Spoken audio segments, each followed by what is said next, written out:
پہلی بات تو یہ ہے کہ معافی اس چیز کے لیے ہوا کرتی ہے جو غلط اور گناہ ہو تو گویا آپ نے اس بات کو تسلیم کر لیا کہ یہ گناہ ہے اور حقیقت میں بے پردگی کبیرہ گناہ ہے، لہٰذا جو اللہ معاف کرنے پر قادر ہے وہ اس پر آپ کی گرفت اور پکڑ نہیں کر سکتا۔ کہ آپ کی نمازیں اس طریقے پر اطمینان و سکون اور فرائض و واجبات، سنت و مستحبات کے اہتمام کے ساتھ ہے، جو طریقہ نبی کریم صلی اللہ علیہ وآلہ وسلم نے ہمیں بتلایا، تو پھر آپ دین کے دوسرے عمل کو جانیں اور کہہ دیں گی پھر کر لیں گے، اللہ بڑا غفور و رحیم ہے، معاف کر دے گا۔ یہ تو بڑی عجیب باتیں ہیں۔ ان باتوں کا نہ تو ہمارے ابو نے ہمیں بتایا، نہ بھائی نے، نہ شوہر نے، اور نہ ہی بیٹے نے۔ تو آخر گناہ کس کے سر پر ہوگا؟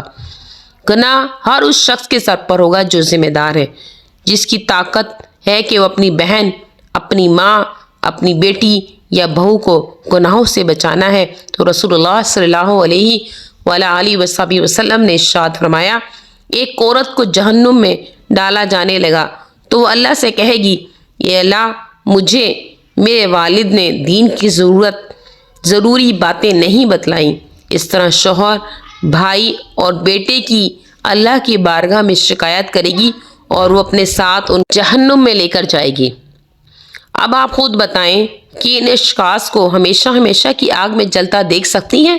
اب سوال یہ پیدا ہوتا ہے کہ تو پھر کیا ہم گھروں میں بند ہو جائیں؟ نہیں، ایسا نہیں ہے، بلکہ آپ اگر پکنک منانا چاہتی ہیں تو بنا سکتی ہیں، گھوڑا سواری کرنا چاہتی ہیں تو جہاد کی نیت سے بھی کر سکتی ہیں، تعلیم کے لیے مدارس، کالجوں، یونیورسٹیوں میں بھی جا سکتی ہیں۔ اسلام نے اس کو قطعاً منع نہیں فرمایا، بلکہ اسلام نے بڑی محنت اور آپ کا اخروی فائدہ دیکھ کر کچھ حدود قائم کر دی ہیں تاکہ آپ کی عفت اور پاک دامنی پر کوئی گندا داغ نہ لگ جائے، تاکہ آپ کے خاندان والوں کے سامنے شرمندگی نہ اٹھانی پڑے آپ کو، تاکہ آپ آخرت کی رسوائی کا ہار نہ پہن پائے۔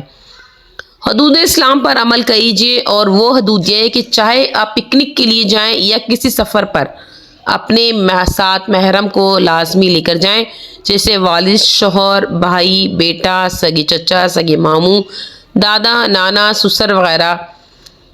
تعلیم حاصل کرنے لیے جائیں تو مدرسہ یا کالج، یونیورسٹی خالصاً لڑکیوں کے لیے ہو، اس میں کسی بھی لڑکے کا داخلہ ممنوع ہو۔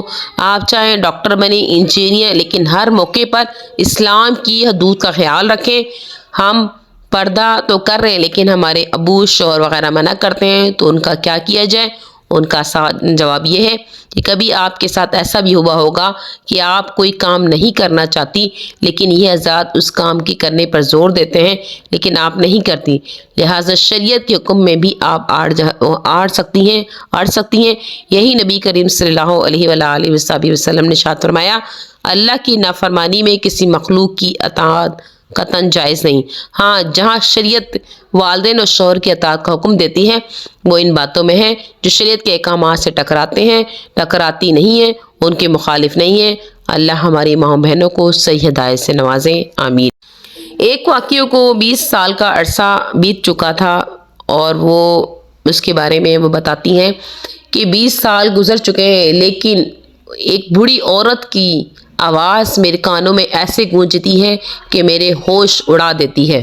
یہ واقعہ ایک ایسی لڑکی کا ہے، وہ کہتی ہے کہ آج اس واقعے گزرے ہوئے 20 سال گزر گئے، لیکن اس واقعے نے میرے رونگٹے کھڑے کر دیے۔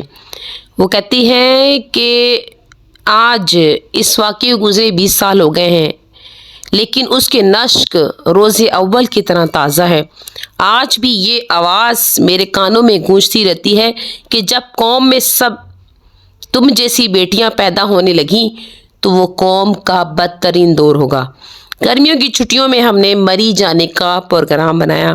ایسا لگتا تھا جیسے ساری دنیا کا رنگ مری میں ہی امڈ آیا ہو۔ مغربیت کی تقلید میں وہ اتنے دور نکل آئے تھے کہ پیچھے مڑ کر دیکھنے کی ان کو فرصت نہیں تھی۔ ہر شخص دوسرے سے آگے نکلنے کی کوشش میں تھا۔ خواتین نے ایسے لباس پہنے ہوئے تھے کہ نفسانیت خود اپنے آپ پر شرما رہی تھی۔ میں بھی اس دوڑ میں